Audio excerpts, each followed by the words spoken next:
Crypto is under siege, operator. Their game thrives on our loss. It demands our silence, compliance, and entrapment. We must keep playing, but we cannot win. And then came Satoshi.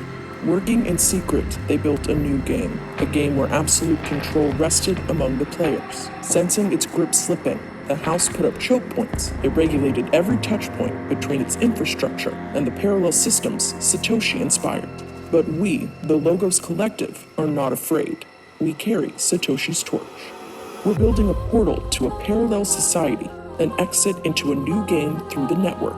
The riches for its earliest settlers will be profound, and a freedom that today may seem unimaginable awaits, where Logos' politically neutral technology stack will lay the foundations of this new realm, one that the house cannot infiltrate.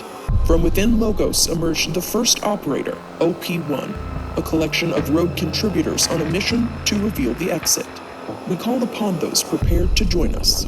You can bury your head and sit on your hands. You can watch as your freedom dwindles and pray someone else saves you.